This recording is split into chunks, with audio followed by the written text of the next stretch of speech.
Hi friends, it's me Nabeel. Welcome to my YouTube channel.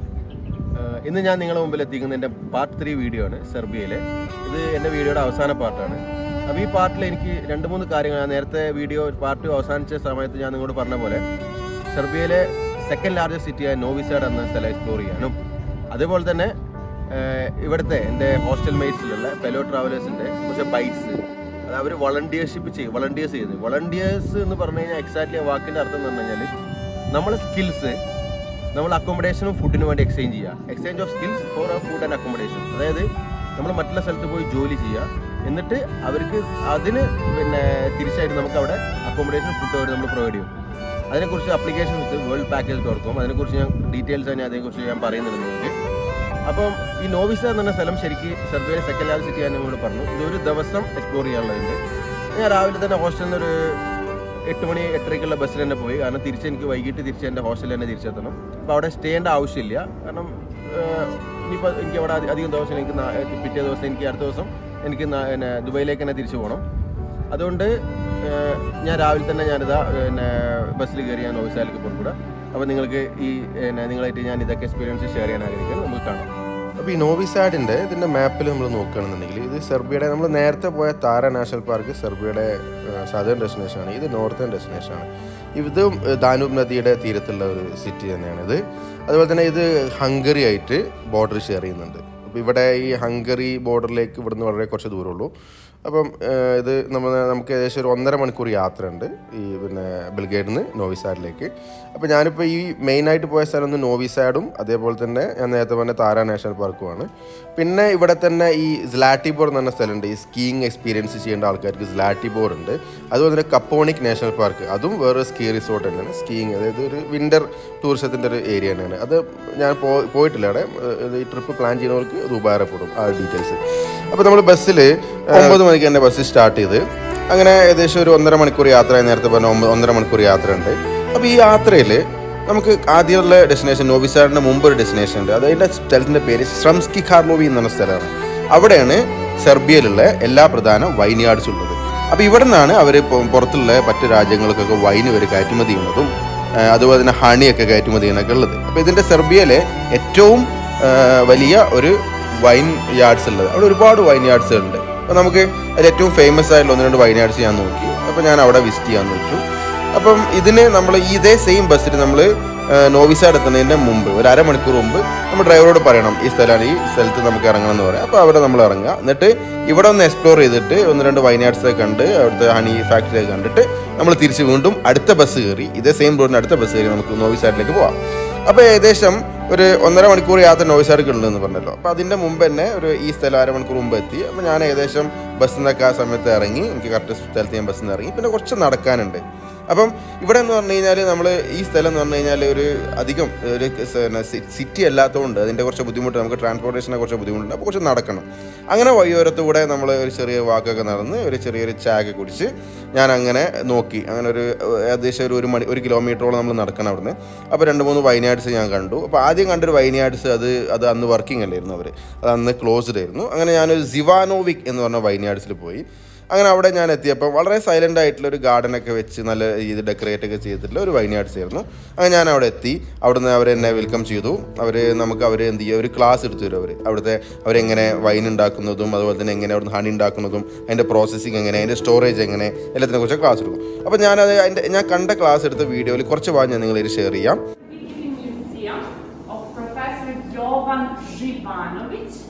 The story about beekeeping in this family started with him in 1875, but before that he had disease tuberculosis, and he was 26 in that moment. He was very young, and tuberculosis was deadly disease in 19th century, and because of that, doctor said to him that he had only 2 years left. And then he went to the nature and fresh air, and there he decided to become a beekeeper. And for that time, for 19th century, it was characterized these primitive beehives.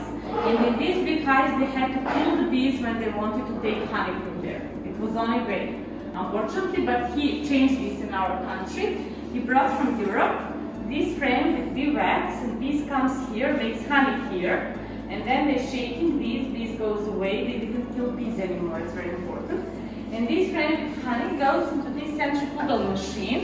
It's turning around here. In that time it was manual, and today we have some electronics turning around this, and then they do honey from here. And today is the same system, it's not changed too much. And because of these frames, Professor made this modern beehive. I will show you. This is first modern beehive in Serbia, and Professor called this Americanka, and people called his last name. And here we have the system. We can open this room, put frames inside, and bees could enter from there and make honey inside. And because of these products like honey, propolis, royal jelly, his health condition was good, and at the end he lived 75. 75. Yeah. Okay. And he had very big family. Professor and his wife had 15 children, 15 kids. Yeah. And he wanted to thank to the bees because he said the bees saved his life. Beehive. Actually, this is a replica of Ravanica Monastery, Orthodox monastery from Fruška Gora, from the mountain. And here we have the same system. We can open this room, put frames inside, and bees could enter from there. Yeah.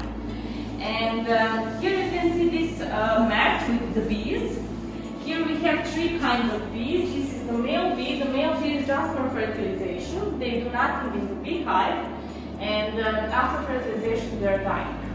In the middle we have queen bee. It is important for beekeeping for Živanović family. And today the most important award for beekeeping here in Serbia called Jovan Živanović, because he was really a father of modern beekeeping in our country. This is his first book about beekeeping. It's called Serbian Beekeeper from 1893. Today it's also very important for the beekeepers. And you can find here some Serbian grammars because he was professor in Karlovci High School for Serbian language also. Yeah. And here these old properties you can see Professor's beehive from 19th century. In that time he had about 400 beehives on Fruška Gora on the mountain, about 4 kilometers from here. This is Professor with his Ravanica beehive from the first row. And today we have about 200 beehives on fresh air. പിന്നീട് ഇവർ നമ്മുടെ കാണുമല്ലോ wine ഇപ്പോൾ 5 വർഷം മുമ്പുള്ള wine, 10 വർഷം മുമ്പുള്ള wine, 4 വർഷം മുമ്പുള്ള വൈന്. അപ്പോൾ ഈ വൈനൊക്കെ സ്റ്റോർ ചെയ്യുന്ന സ്ഥലം അവിടെ ഞങ്ങളൊന്ന് കാണാൻ, അത് ശരിക്കും അണ്ടർഗ്രൗണ്ടിലാണ്. അപ്പോൾ ഇതോടെ ശരിക്കും നാച്ചുറലി ആയിട്ട് ഇവർ ടെമ്പറേച്ചർ അറേഞ്ച് ചെയ്ത് വെച്ചിട്ടുണ്ട്. ഒരിക്കലും ഒരു എയർ കണ്ടീഷൻ നാച്ചുറലി ആയിട്ട് ടെമ്പറേച്ചർ അറേഞ്ച് ചെയ്ത് വെച്ചിട്ടുണ്ട്. വളരെ നല്ലൊരു കാഴ്ചയായിരുന്നു അത്. അപ്പോൾ അവിടെ എന്ന് പറഞ്ഞു കഴിഞ്ഞാൽ നമുക്ക് നല്ല തണുപ്പ് വരും. അപ്പോൾ ഇത് ശരിക്കും ഞാൻ ആദ്യമായിട്ട് കയറിയപ്പോൾ ഞാൻ വെച്ചാൽ AC ഇട്ടുണ്ടോ, പക്ഷേ AC അല്ല, അത് അവിടെ നാച്ചുറലായിട്ട് തന്നെ അവർ ടെമ്പറേച്ചർ സെറ്റ് ചെയ്തിരിക്കണം. അതിനുള്ള മാർഗ്ഗങ്ങളെല്ലാം ചെയ്ത് കംപ്ലീറ്റ് ക്ലോസ് ചെയ്ത് ഒരു പ്രത്യേക തരം ഡോറും കാര്യങ്ങളും വെച്ചിട്ടുള്ള ഒരു അറേഞ്ച്മെൻറ്റ്സ് തന്നെ അത്. അങ്ങനെ അത് കഴിഞ്ഞ് ഞാൻ അവിടുന്ന് പുറത്തേക്ക് ഇറങ്ങി. അപ്പോൾ അവർ വൈൻ പ്രോസസ്സിങ്ങിൻ്റെ കുറച്ച് വീഡിയോസ് കണ്ടു. അങ്ങനെ അവർ എങ്ങനെയാണ് ഈ മുന്തിരിയൊക്കെ ഇട്ടിട്ട് അതിൻ്റെ ഒരു പ്രോസസ്സിൻ്റെ സ്റ്റാർട്ടിങ് എങ്ങനെയൊക്കെ ഒന്ന് ജസ്റ്റ് ഒന്ന് കണ്ടു. അങ്ങനെ ബാക്കിയുള്ള കാഴ്ചകളൊന്നും ജസ്റ്റ് ഒന്ന് കണ്ടു നോക്കി.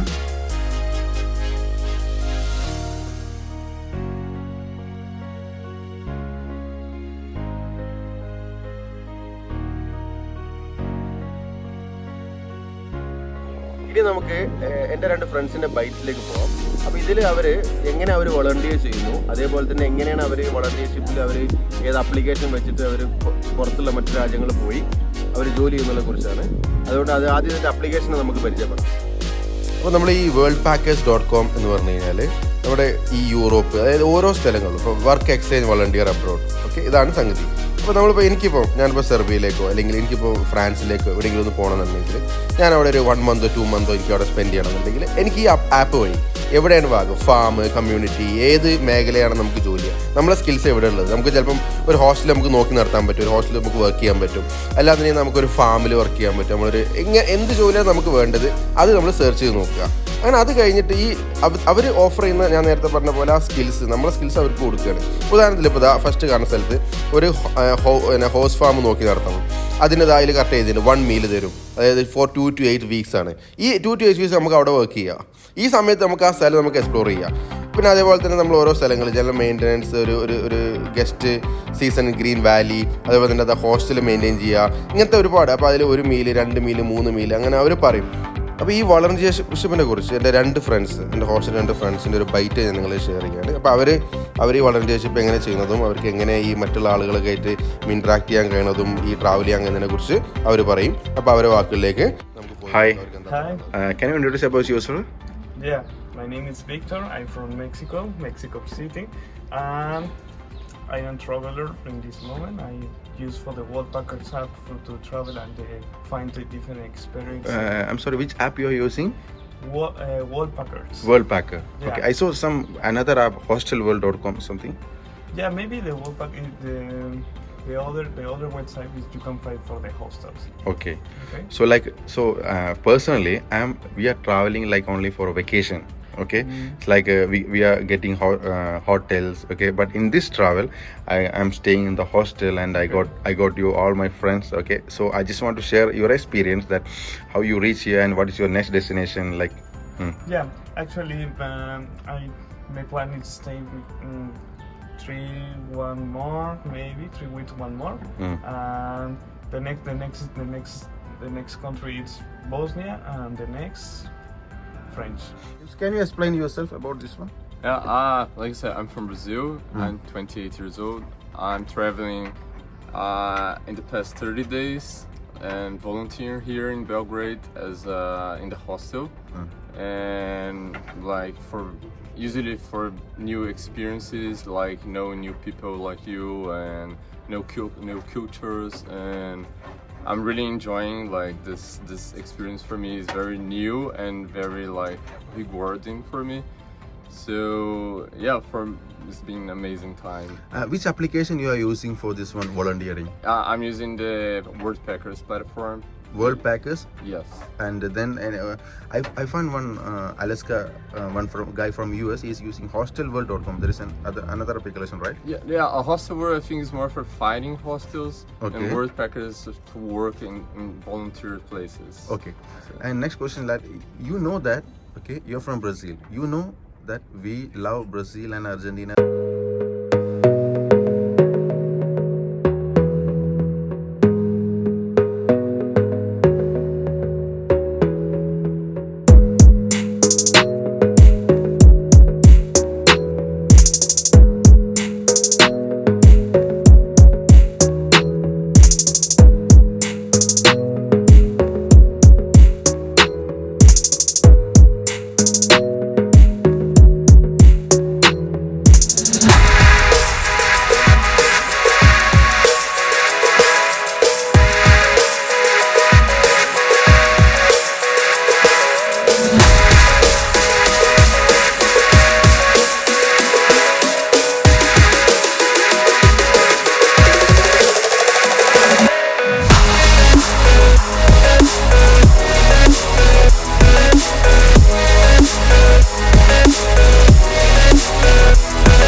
നമ്മുടെ ട്രിപ്പിൻ്റെ ഏറ്റവും ഹൈലൈറ്റ് എന്ന് പറഞ്ഞു കഴിഞ്ഞാൽ, നമ്മുടെ ഈ ഇന്ത്യ ട്രിപ്പിൻ്റെ ഹൈലൈറ്റ് ആണ് ഞാനത് ബജറ്റായിട്ട് ചെയ്യാന്നുള്ളതാണ്. അപ്പോൾ എനിക്കതിനാകെ ചിലവായത് 60,000 ഇന്ത്യൻ രൂപ, 3000 UAE ആണ് എനിക്ക് കറക്റ്റ് ചിലവായത്. പക്ഷേ എനിക്കിതിന് ഒന്നും കൂടി ബജറ്റ് ആക്കുമായിരുന്നു. ഞാൻ നിങ്ങളോട് പറഞ്ഞ പോലെ ഒരു ട്രിപ്പ് ബജറ്റ് ആക്കണമെന്നുണ്ടെങ്കിൽ ആദ്യം വേണ്ടതെന്ന് വെച്ച് കഴിഞ്ഞാൽ നമ്മൾ ഈ ഫുഡ് ഡെയിലി 2 നേരം ഹോസ്റ്റലിൽ നിന്ന് നമ്മൾ ഫുഡ് കുക്ക് ചെയ്യാനുള്ള സൗകര്യമൊക്കെ ഉണ്ട്, ഞാൻ നിങ്ങൾ കണ്ടാണ്. പക്ഷെ എല്ലാ ദിവസവും എനിക്ക് അൺഫോർച്യുനേറ്റ്ലി അതിന് പറ്റിയിട്ടില്ല. അപ്പോൾ എല്ലാ ദിവസവും ഹോട്ടലിൽ ഭക്ഷണം കഴിക്കാണ്ട് നമ്മൾ ഹോസ്റ്റലിൽ നിന്ന് നമ്മൾ കുക്ക് ചെയ്യുകയാണെന്നുണ്ടെങ്കിൽ എനിക്ക് ഒന്നും കൂടി ബജറ്റ് ആക്കിയിരുന്നു. ശരിക്കും ഒരു 50,000 ഉള്ളിൽ എനിക്ക് ഈ ട്രിപ്പ് എനിക്ക് ചെയ്യായിരുന്നു. അതേപോലെ തന്നെ ഫ്ലൈറ്റ് ടിക്കറ്റ്, ഏത് ട്രിപ്പ് നിങ്ങൾ പ്ലാൻ ചെയ്യുകയാണെങ്കിലും വളരെ നേരത്തെ തന്നെ, മിനിമം 2 മാസം മുമ്പേ നേരത്തെ കൂടി പ്ലാൻ ചെയ്ത് ടിക്കറ്റ് എടുക്കുകയാണെന്നുണ്ടെങ്കിൽ നിങ്ങൾക്ക് ഒന്നുകൂടി ചീപ്പായി കിട്ടും. ഉദാഹരണത്തിന് എനിക്ക് ഈ ടിക്കറ്റ് 450 ദിറംസാണ് വിസെയർ അബുദാബിയിൽ എനിക്ക് ചിലവായത് സെർബിയയിലേക്ക്. അപ്പോൾ ഇതേ സെയിം ടിക്കറ്റ് നിങ്ങളൊരു 2 മാസം മുമ്പ് എടുക്കുകയാണെങ്കിൽ അതൊരു 300-320 കിട്ടും ചെയ്യും. അതേപോലെ തന്നെ നമ്മൾ ഒരിക്കലും ഹൈ എക്സ്പെൻസ് ചെയ്ത്, ഇപ്പോൾ ശരിക്കും നമ്മൾ ചില ആളുകൾ 2,000-3,000 ദിറംസ് കൊടുത്ത് നമ്മൾ ഫ്ലൈറ്റ് ടിക്കറ്റ് മാത്രം അവർക്ക് വരുമ്പോൾ അവർ ട്രിപ്പിന് അവർക്ക് വേറെയും വരും. അപ്പം നമ്മളൊരു ബജറ്റിൽ അവർക്ക് അത് കൺട്രോൾ ചെയ്യാൻ കഴിയില്ല. അപ്പം ഇത്രയും കാര്യങ്ങളാണ്. അതേപോലെ തന്നെ ഹോസ്റ്റൽ സ്റ്റേ, അതിനെക്കുറിച്ച് ഞാൻ നിങ്ങൾക്ക് പറഞ്ഞു തന്നു. അപ്പോൾ ഇത്രയും ഈ 3 കാര്യങ്ങളും ഒരുമിച്ച് വരുമ്പോഴാണ് നമുക്കൊരു ട്രിപ്പ് ബജറ്റിൽ നമുക്ക് പോകുന്നത്. അതുകൊണ്ട് എൻ്റെ വീഡിയോ കണ്ട എല്ലാവർക്കും നന്ദി. നിങ്ങൾക്ക് തീർച്ചയായും ഇഷ്ടപ്പെട്ട ഈ വീഡിയോ നിങ്ങൾ ലൈക്ക് ചെയ്യണം, നിങ്ങൾ സബ്സ്ക്രൈബ് ചെയ്യണം. വീണ്ടും അടുത്തൊരു വീഡിയോ ആയിട്ട് നമുക്ക് വീണ്ടും കാണാം. താങ്ക്സ്.